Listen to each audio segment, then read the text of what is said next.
Meatball jokes in an American's perspective style.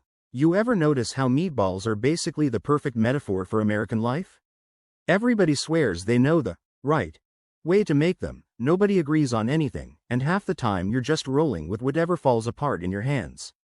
Meatballs are one of those foods that look simple, but the second you try to make them, you realize you've accidentally stepped into a national debate, a family argument, and a personal identity crisis all at once.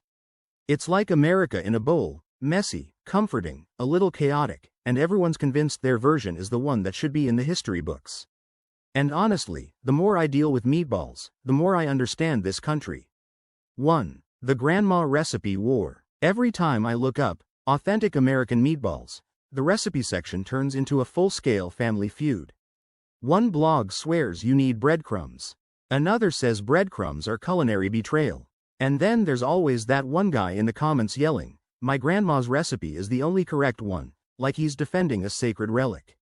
At this point, meatballs don't feel like food anymore. They feel like a competitive sport where the main ingredient is unresolved generational tension.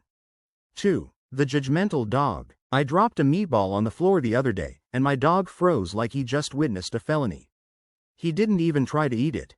He just stared at me with that slow, disappointed head tilt, like, "Wow, that's who you are as a person."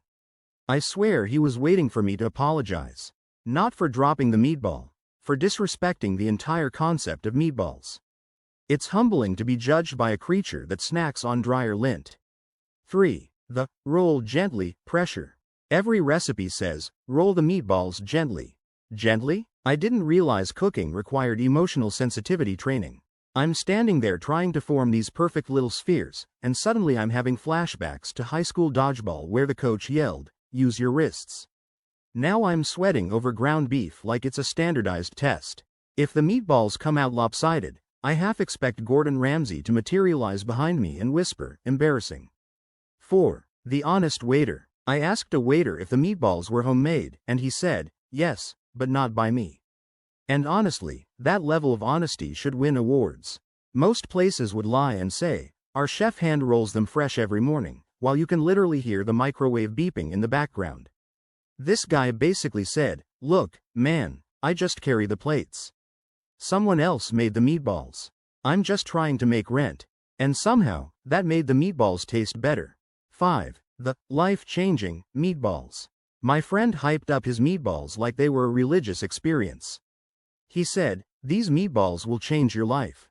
And he wasn't wrong, because after eating them, my life changed from hungry to deeply reconsidering my decisions. They were so dense I'm pretty sure one of them achieved its own gravitational pull. I didn't know whether to eat the last one or register it as a blunt object. But hey, technically, that's still life-changing.